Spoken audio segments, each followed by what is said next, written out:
Hola a todos, bienvenidos a Calamares en su tinta. Este espacio, como ustedes ya saben, para que hablemos de historia, de historias, de libros, de personajes raros y curiosos, en fin. Hace 35 años, entre el 9 y el 10 de noviembre de 1989, ocurrió uno de los eventos más importantes y trascendentales de la historia contemporánea. Quizás el acontecimiento más grande de la segunda mitad del siglo XX. Me refiero, por supuesto, a la caída del muro de Berlín. La sola invocación de ese episodio va más allá de lo que ocurrió allí. Es como si al hablar de ese momento estuviéramos resumiendo toda una época. Se volvió como un lugar común hablar de la caída del muro de Berlín para referirnos más bien al colapso de ese proyecto político, económico y cultural del socialismo que irradiaba la Unión Soviética y que construyó todo un bloque después de la Segunda Guerra Mundial. Muchos tenemos todavía en nuestra retina el recuerdo de esa noche, de esos días, algunos de manera más profunda y vívida porque estaban allí y otros porque lo vimos por televisión, con plena conciencia de lo que estaba ocurriendo en muchos casos y en otros más bien desde la incertidumbre infantil, porque ya llevábamos bastante oyendo de esa cosa tan extraña de un muro que partía una ciudad. En el caso personal, y me permitirán pues esta especie de confesión de parte, yo tenía 9 años y recuerdo de manera pues muy precisa cómo las noticias nos iban transmitiendo eso que sin lugar a dudas tenía unos alcances que trascendían lo que estaba pasando.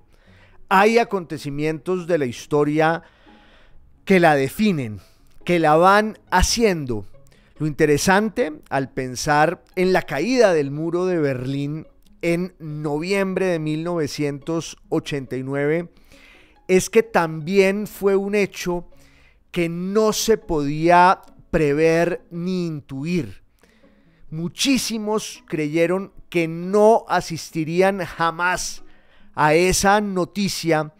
que nos sorprendió a todos, propios y extraños. Claro, siempre hay unos profetas certeros, siempre hay unos visionarios que sí son capaces de anticipar el curso de la historia, de intuir los vientos, como los gavieros en las naves que están allá arriba asomándose en lo que vendrá. Pero si a mucha gente le hubieran dicho en la víspera que el muro de Berlín se iba a caer, pues se habría reído y lo habría considerado en verdad imposible e improbable. Sobre todo quienes estaban allí en la Alemania oriental, quienes vivían en esa ciudad que estaba atravesada como por una enorme cicatriz que durante años, durante décadas,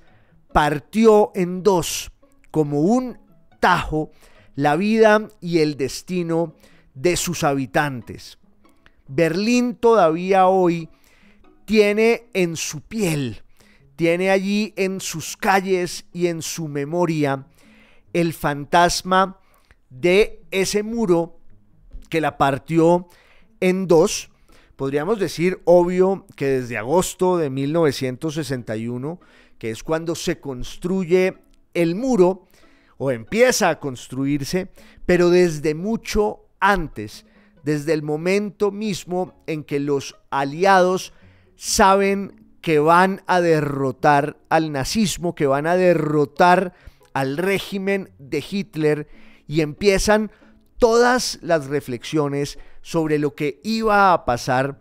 con semejante país, con semejante potencia que era la Alemania del siglo XX. En realidad, la caída del muro de Berlín fue también un episodio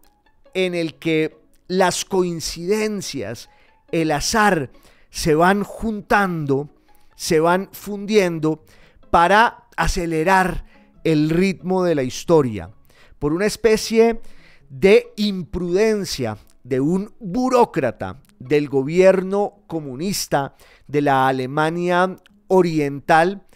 una estampida de berlineses del este acudió a los puntos fronterizos para atravesar de manera por fin libre y sin cortapisas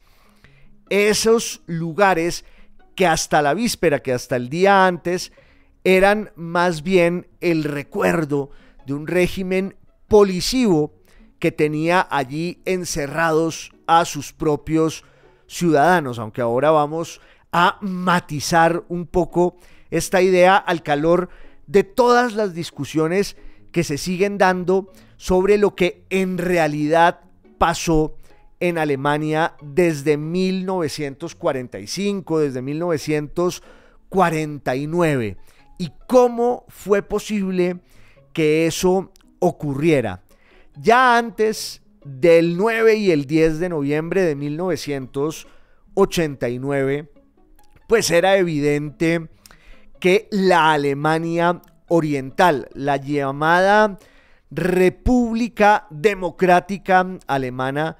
empezaba a hacer agua, como estaba pasando en general con todos esos países de la Europa del Este y del bloque de los que estaban adscritos al modelo colectivista, planificado, represivo y totalitario de la Unión Soviética. Ya ese esquema estaba completamente agrietado. Había varias décadas de una andadura revolucionaria dentro de la revolución para poner en jaque esa especie de dictadura en la que nadie podía atreverse a criticar sus dogmas sacrosantos, lo cual también constituyó una especie de paradoja, porque era un régimen, era un modelo político, económico, social y cultural que se inspiraba en el materialismo y que sin embargo había engendrado más bien unas formas fervorosas y religiosas de lealtad y de adscripción política, con sus santos, con sus capillas, con sus iglesias y con una estructura dogmática y sacerdotal en la que la Alemania Oriental no fue la excepción, sino todo lo contrario. Pero para entender cómo fue posible que un país tan grande, con tantas realizaciones y conquistas como Alemania, llegara a ese estado de postración, llegara a esa división que todavía hoy pervive, porque insisto, cuando nos asomamos en la historia de la Alemania de hoy, esa cicatriz, o más bien esa herida allí abierta, no se ha cerrado del todo. Y eso tiene unas consecuencias y unos efectos de tipo político, de tipo económico, de tipo cultural, que no dejan de ser pues muy inquietantes para el observador que cree que la unificación, o más bien la reunificación alemana, que es el proceso que ocurre a partir de octubre de 1990, pues parece un modelo perfecto de ese reencuentro de dos pueblos que eran el mismo y que se dieron la espalda durante tantas décadas. Pero la herencia y el legado de la división, de la partición de Alemania, gravita allí de muchas maneras. Lo decía incluso Angela Merkel, que era pues la gran figura política de la Alemania de estos últimos años. Ya se retiró, está a punto de publicar sus memorias, y que viene del mundo oriental y de manera sistemática y recurrente en sus intervenciones, en sus discursos, atizaba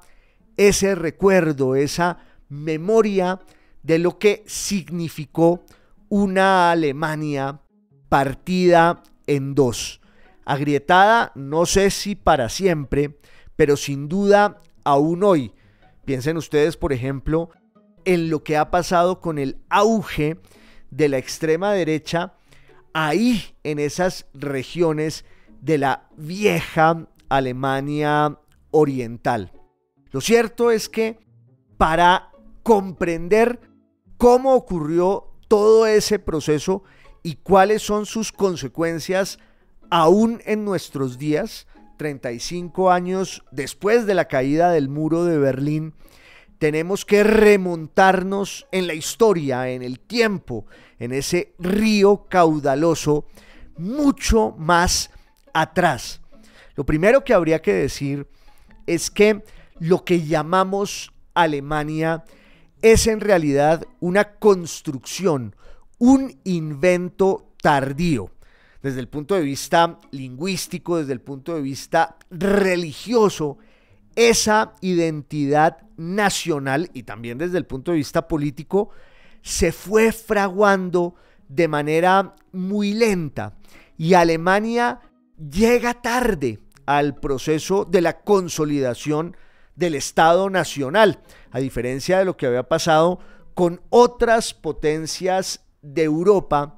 El caso de Alemania, cambiando lo que haya que cambiar, es muy parecido al caso de Italia. Son las dos naciones europeas que se consolidan de manera más tardía y lenta en esa dimensión del Estado nacional, y no en vano en ambas pues arraigaron y prosperaron esas ideas del autoritarismo, del totalitarismo. Uno podría decir que había allí un fermento cultural y político que tenía que ver con la debilidad del Estado y de las instituciones. En el caso alemán, la nación alemana se unifica, se consolida a raíz de una guerra internacional que gana una de sus partes, que era el Reino de Prusia, ahí en el noreste alemán, esa especie de vocería del protestantismo y una de las partes pues más importantes de lo que antes era esa colcha de retazos, ese enjambre de soberanías políticas que hoy llamamos Alemania. El Reino de Prusia adquiere esa condición desde 1701 y en 1870, 170 años después más o menos, se lanza a una guerra contra Francia, la Francia de Napoleón III, nada menos y nada más, esa Prusia de los Hohenzollern, jalonada por el genio político y militar de Bismarck, se impone en esa guerra contra Francia entre 1870 y 1871, año a partir del cual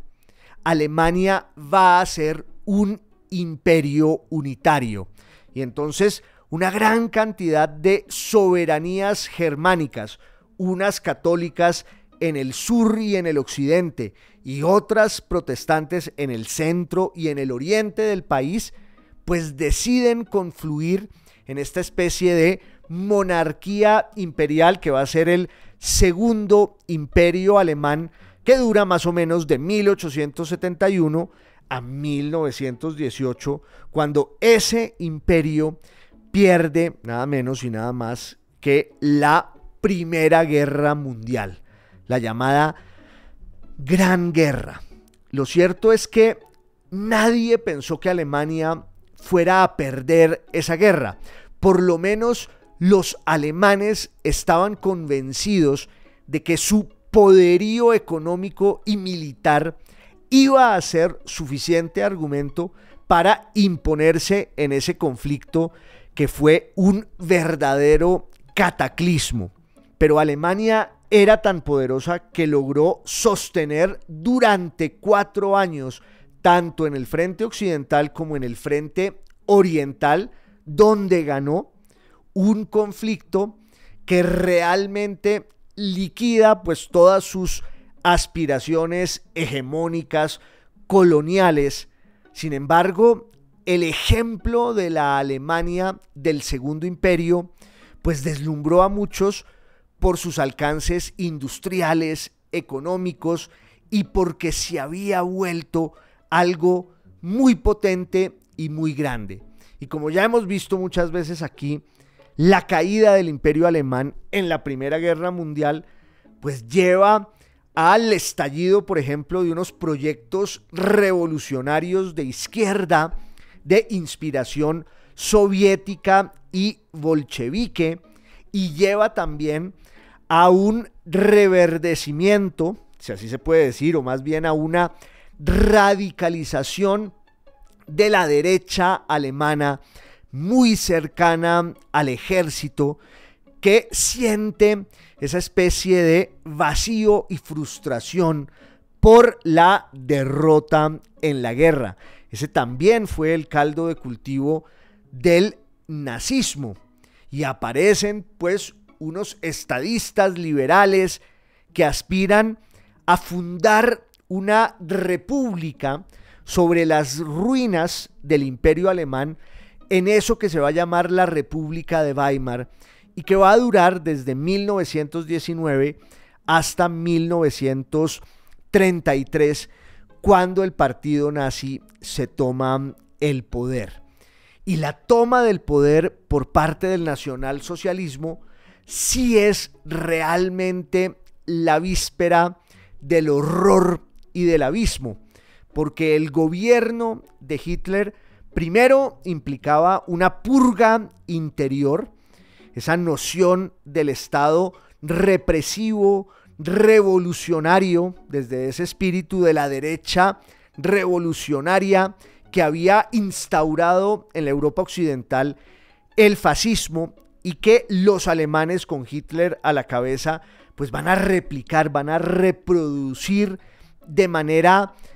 no solo exacta, sino mucho más violenta, para tramitar allí una gran cantidad de conflictos que estaban en carne viva desde la fundación del imperio, desde la República de Weimar, y eso incluye, por ejemplo, la cuestión racial, el tema del antisemitismo, la lucha de clases. Y lo que hizo el nacionalsocialismo fue canalizar, catalizar todos esos conflictos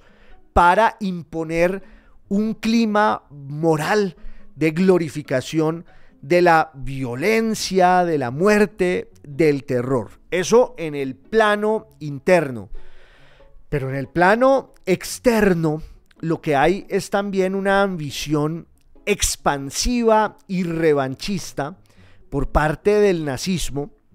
para reivindicar eso que se llama el ámbito vital de Alemania, y es la proyección entonces sobre Austria, pero también la proyección sobre Polonia, que es lo que va a desatar la guerra, la Segunda Guerra Mundial, la proyección sobre Checoslovaquia, y de alguna manera el enfrentamiento latente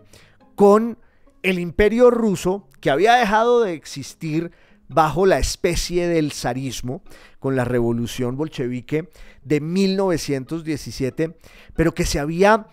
perpetuado también en su espíritu hegemónico y represivo en ese nuevo modelo económico y social que era la República de los Soviets, que ya empezaba a irradiar su ideología hacia todas partes y que hizo obvio que los trabajadores en Occidente, en muchísimos casos, quisieran replicar y repetir en sus países lo que había hecho el leninismo en la Rusia de los días finales del zarismo de los Romanov. Eso desemboca todo en la Segunda Guerra Mundial. En la Segunda Guerra Mundial, Hitler juega al apaciguamiento y va doblegando, antes de que estallara la guerra, a sus interlocutores en Inglaterra, en Francia, en Austria, en todas partes, porque estaba clarísimo que él lo que quería era usar todo ese poder industrial y militar que había ido concibiendo en sus años de gobierno en Alemania para un proyecto expansivo que no se pudo contener porque, repito, sus interlocutores pues buscaban apaciguar a sus pueblos, o más bien tranquilizarlos con el argumento de que el apaciguamiento de Hitler era una empresa necesaria y exitosa. Uno de los críticos de esa política del apaciguamiento, Winston Churchill, que después se va a revelar en Inglaterra como la figura política más importante en esa alianza que va a terminar derrotando al nacionalsocialismo, a Hitler, a la Alemania nazi en la Segunda Guerra Mundial. Churchill decía: el apaciguamiento parte de la premisa equivocada de que tirarles carne a los leones va a servir para saciarlos y tranquilizarlos, cuando por lo general es más bien un estímulo para que busquen y quieran más. Y eso fue lo que pasó con Hitler, hasta que finalmente en septiembre de 1939, con la ocupación de Polonia, estalla la guerra, en la que, sobre todo en un primer tramo, hay un enfrentamiento muy duro entre la aviación alemana y la Gran Bretaña. También se da la ocupación de Francia por parte de los nazis, tratando de reconvenir muchos de los errores estratégicos, según los generales nazis, que Alemania había cometido en la Primera Guerra Mundial. Y la Alemania nazi pues comete el error garrafal y benéfico para el destino de la humanidad realmente, que es entrar a la Unión Soviética. Claro, fue una catástrofe también desde el punto de vista humano, e invirtió de alguna manera el curso de esa historia, porque la Rusia de Stalin, la Rusia bolchevique y soviética, ya en manos del heredero de Lenin desde 1924, que además se había adueñado a sangre y fuego y con el puño de hierro de ese país, el señor Stalin. Stalin y Hitler, o más bien la Rusia de Stalin y la Alemania de Hitler, tuvieron más o menos buenas relaciones, tuvieron un acuerdo diplomático, y eso se rompe cuando Hitler entra en la Unión Soviética y está convencido de que esa operación militar, que algunos dicen que es la más grande desde el punto de vista demográfico de la historia, iba a servirle e iba a ser exitosa, fue un fracaso monumental y obliga a que Rusia entre en la guerra contra Alemania. Churchill decía: si me tengo que aliar con el demonio para ganarle a Hitler, lo haré. Y de alguna manera lo hizo, porque se da la Gran Alianza en la que después entrarán también los Estados Unidos, y ese es un poco el día antes de la partición de Alemania, que se da como consecuencia de la victoria de los aliados en la Segunda Guerra Mundial. De hecho, en las conferencias internacionales en las que los líderes, los conductores de las potencias aliadas se encontraban para ver cómo evolucionaba la guerra y qué iba a pasar después de la victoria, allí en Teherán, luego en Potsdam, la cuestión alemana era fundamental porque había que ver qué iba a ocurrir con semejante país después de que el nazismo fuera derrotado, como ocurrió en mayo de 1945. Y entonces, como ustedes saben, Alemania queda partida en 4. Ahí hay más o menos un arreglo diplomático y político no del todo claro, en el que la parte oriental les va a pertenecer a los soviéticos o va a estar gestionada por los soviéticos, y luego la parte occidental va a estar dividida entre la gestión de los ingleses, la de los americanos, y en la zona de frontera con Francia por los franceses. Y hubo allí una decisión que de alguna manera prolonga lo que era la partición de Alemania con respecto a Berlín, la capital. Esa ciudad también fue partida en 4 pedazos. Pero después de 1945, el mundo vive bajo un nuevo signo político, militar, cultural, ideológico, que es el de la llamada Guerra Fría, como la llamaron George Orwell y Walter Lippmann. Esta idea de que había un enfrentamiento latente entre las dos grandes potencias hegemónicas de los Estados Unidos, que encarnaban los presuntos valores del mundo libre, o así llamado, y la Unión Soviética. En realidad eran dos modelos humanos diferentes que estaban en una carrera desaforada por ganar el pulso de la historia en el ajedrez, además de la política internacional. Y esa Guerra Fría se va calentando, se va recrudeciendo, va a tener distintos escenarios en los que hay como una especie de enfrentamiento subsidiario de quienes encarnan en un contexto muy concreto y muy local los intereses, ya sea de los Estados Unidos o de la Rusia revolucionaria. Y Alemania pues no fue la excepción. Ya Berlín empieza a ser una especie de botín disputado en el año 47 y sobre todo en el año 48, cuando se da la exigencia de que la ciudad se integre, la exigencia por parte del gobierno ruso de que la ciudad se integre de lleno a esa especie de sector oriental que está gestionado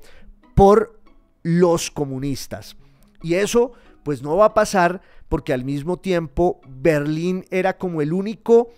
boquete que le quedaba al capitalismo burgués occidental para reivindicar allí en la Europa del Oriente sus valores, en una ciudad además con una trayectoria intelectual, cultural deslumbrante. En esa órbita cultural que llamamos Occidente, Berlín había sido la capital del mundo muchas veces y desde hacía tiempo, de manera que era como el enfrentamiento de los dos modelos en ese pequeño laboratorio urbano y humano, hasta que Stalin en 1948 pues cierra por completo el acceso a Berlín Occidental, y entonces los ingleses y los americanos tienen que inventarse lo que se llamó durante un año largo el puente aéreo, la provisión de todo lo que la ciudad occidental necesitara para sobrevivir en medio de esa partición que ya parecía inevitable y que terminará haciéndolo poco después, cuando a principios de 1949 se proclame una constitución en la República Federal Alemana, la Alemania Occidental, y unos meses después se proclame también la República Democrática Alemana, la RDA, que es la Alemania Oriental afiliada al modelo y sobre todo al patrocinio y al poderío de la Unión Soviética. Y como una especie de espina clavada en el corazón de ese conflicto, de ese enfrentamiento, Berlín, que era la réplica a menor escala de la Guerra Fría y que tenía sobre todo el drama de sus habitantes que estaban allí en un mundo en el que atravesaban de un barrio al otro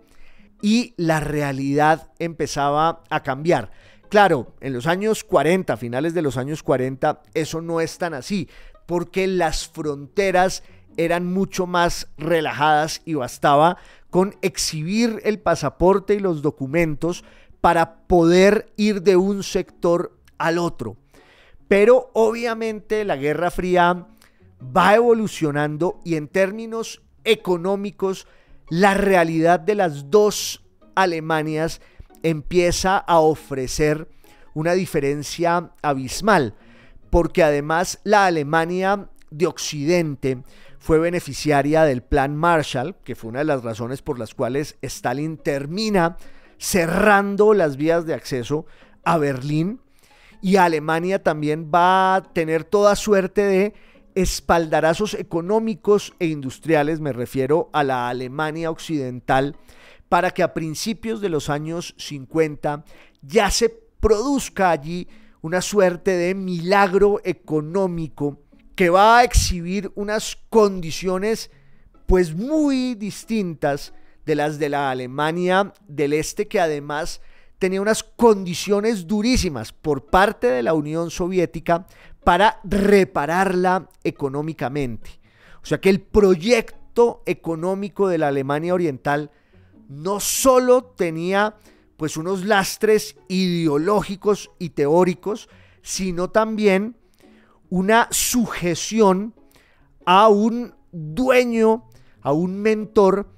que la iba secando y que la iba dejando sin ninguna posibilidad de sobrevivir. En un momento dado, Stalin es partidario de la unificación de las dos Alemanias porque sabe que eso le conviene justamente para cobrarse la reparación que él exige, pero no nos olvidemos tampoco de que los líderes políticos de la Alemania Oriental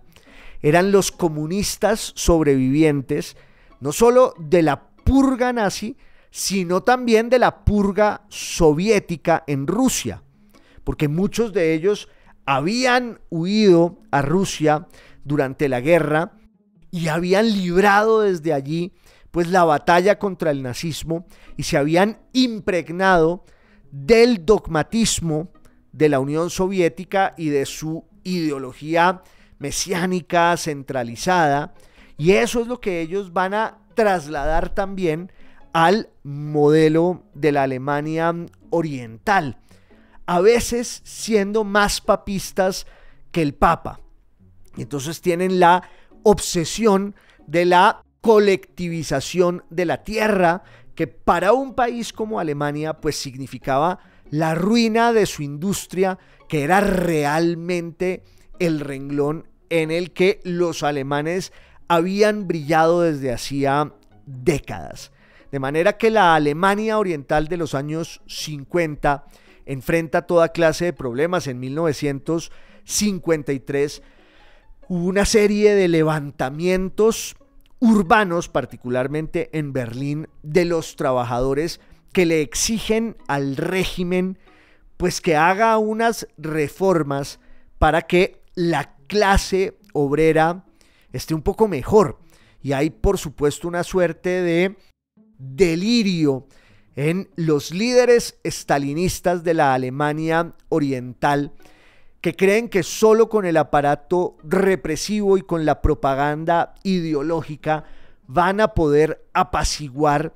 a sus trabajadores, en nombre de los cuales se supone que están gobernando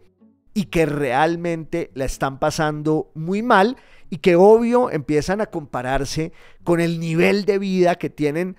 los occidentales cruzando nomás la cuadra, y entonces son muchos los orientales que empiezan a irse ya sin regreso a la Berlín occidental, que era el bastión y era el punto de salida para el occidente, como una especie de utopía que estaba allí afuera. Pero para llegar al mundo occidental, pues el rito de paso estaba en el cruce de la frontera entre Berlín Oriental y Berlín Occidental.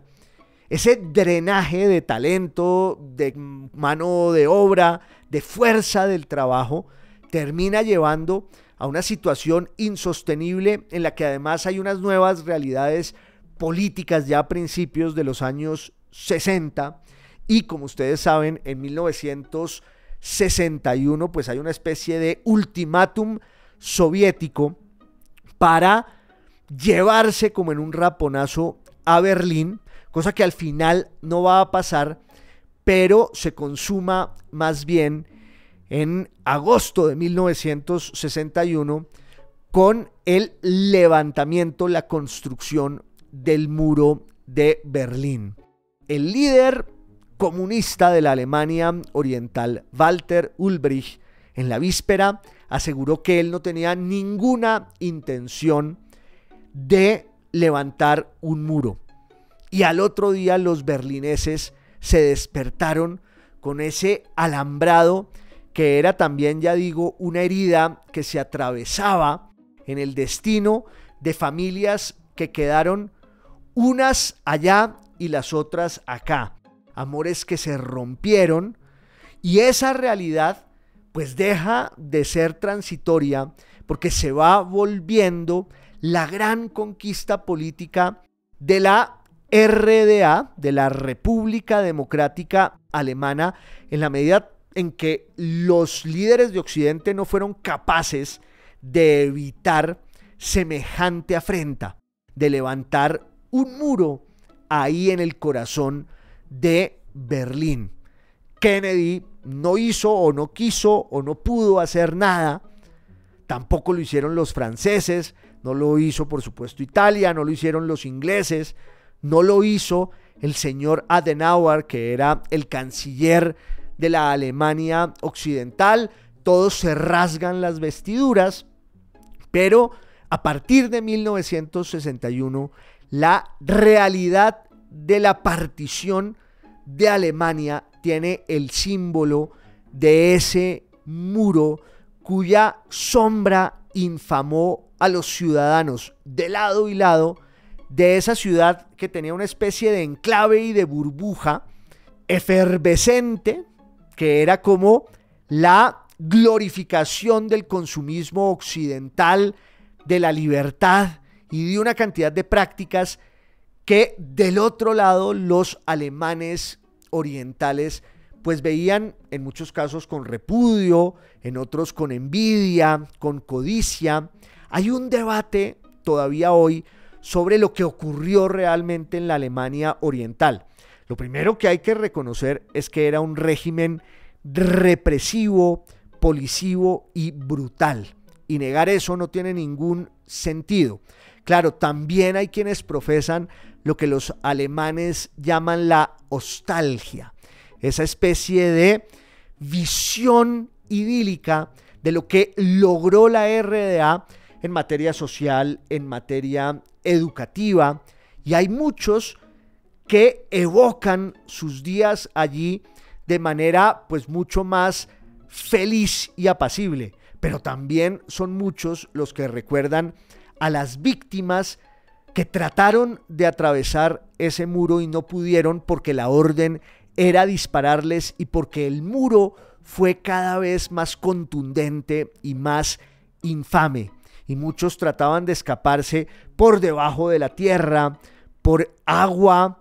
por el aire con globos aerostáticos o con aviones ultralivianos. Otros, como en el Conde de Montecristo, abrían un túnel y llegaban donde no tocaba. Pero claro, en los años 70 también esa nueva realidad del muro genera una especie de equilibrio y una estabilidad que permitió, por ejemplo, que la Alemania Oriental se integrara a algunos procesos políticos y hasta económicos de la Europa Occidental. Además, hubo también un acercamiento entre las dos Alemanias. Todo esto en el contexto siempre de la Guerra Fría. Ese enfrentamiento ideológico entre el capitalismo y el socialismo, el ideal presunto del mundo libre y también esa idea de que en esas sociedades y en esas economías colectivistas pues se imponían unos valores de la solidaridad y de lo humano que las redimían de todos sus sacrificios, pero los sacrificios eran excesivos porque la norma allí en muchos casos era la ruina, una ruina además gris y triste. Está narrado en el libro de García Márquez que se llama De viaje por los países socialistas. Iban Plinio Mendoza y él a visitar a un amigo que era Luis Villar Borda, porque no podían creer cómo su ilusión comunista pues había desembocado en los horrores de la Alemania Oriental. Luis Villar Borda trata de explicarles durante horas y horas y horas y al final les dice: miren, yo les sintetizo, esto es una mierda. No sé si esa sea la percepción que todavía sobrevive. Recuerdo, ahí hay una gran cantidad de debates, pero lo que sí es muy impactante es pensar en una misma sociedad, en un mismo país y en una misma ciudad que fueron divididos, y esa división creó culturas distintas y creó una manera de pensar y de ser que todavía late entre los alemanes del Oriente y los alemanes del Occidente. Esa división, por supuesto, hizo agua en la década de los 80, sobre todo con las grandes reformas que se dan en la propia Rusia, cuando llega Gorbachev en 1985 con su famosa perestroika y la glasnost, la apertura económica y una serie de transformaciones del modelo productivo y también una apertura política que desemboca en una serie de levantamientos en esos países que eran satélites de la Unión Soviética en la Europa Oriental. Piensa uno en lo que ya había pasado en 1968 en Checoslovaquia, piensa uno en lo que empieza a ocurrir en Polonia, en la muy católica e indoblegable Polonia, piensa uno en lo que estaba pasando en Rumania, en lo que iba a pasar en Hungría, donde, por ejemplo, se rompieron las barreras fronterizas con Austria, y ese fue otro boquete también por el que muchos alemanes del Oriente, con el pretexto del turismo, terminan yéndose, fugándose al Occidente, que era lo que querían. Hay quienes dicen no, muchos se resignaron a vivir bajo el signo de la vida rutinaria de la Alemania Oriental, con ciertas conquistas y con muchos sacrificios. Claro, lo que pasa es que los que tenían el ímpetu y la valentía suficientes, pues se lanzaban al proyecto suicida de huir de allí. Muchos otros se quedaron,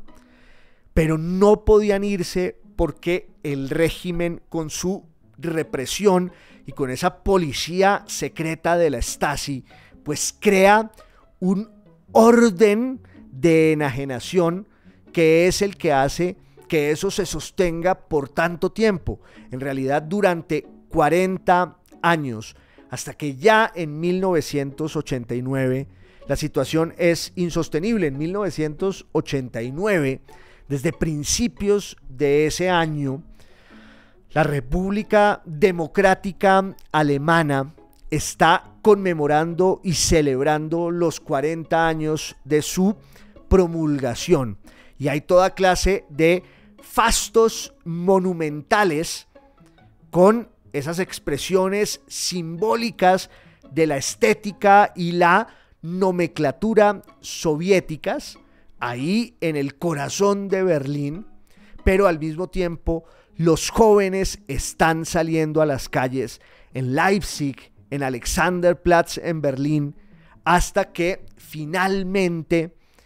pues cae quien conduce ese aparato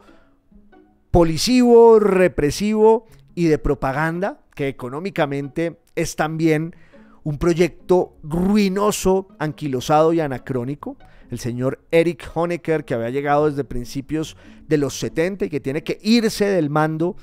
en octubre de 1989, y los jerarcas de ese régimen tratan de manera presurosa de hacer unas reformas más bien epidérmicas para contener la insatisfacción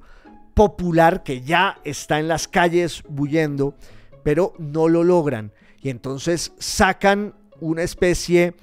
de resolución en la que abren el esquema de salida de la Alemania Oriental y dejan que muchos pues salgan de allí y que puedan viajar libremente. En una rueda de prensa el 9 de noviembre de 1989, Günther Schabowski, que era el vocero político de la Alemania Oriental, está dando a conocer esta nueva decisión de que se van a abrir las fronteras y se van a levantar pues todos los requerimientos burocráticos y formales para que los alemanes del Oriente vayan a su mismo país del otro lado de esa grieta, del otro lado de ese abismo, del otro lado de ese muro que era una herida que nunca se cerró. Y entonces un periodista le pregunta: ¿y desde cuándo está vigente esa medida? Y él, no sabemos muy bien si de manera intempestiva e improvisada o porque así estaba preparado, dice: desde ya, creo que es inmediato. Y entonces viene la estampida famosa que todos conocemos de los berlineses orientales que van a los puntos de frontera para cruzarlos en una especie de desbordamiento, como un río que hubiera trascendido su cauce y que va a conocer o que va a palpar por fin ese mundo que estaba siempre allí del otro lado, como en el mito de la caverna platónica. Y todos recordamos esas escenas, unas heroicas, otras conmovedoras, muchas de ellas incluso cómicas, y tenemos pues el gesto simbólico de todos los que se paran sobre el muro de Berlín a martillarlo y a tumbarlo. Eso ocurrió hace 35 años, aunque sigue habiendo muchos que tienen un muro de Berlín en la cabeza y en el alma. Esto es Calamares en su tinta, que ustedes saben que es podcast, video podcast y radio. Hasta la próxima, un abrazo.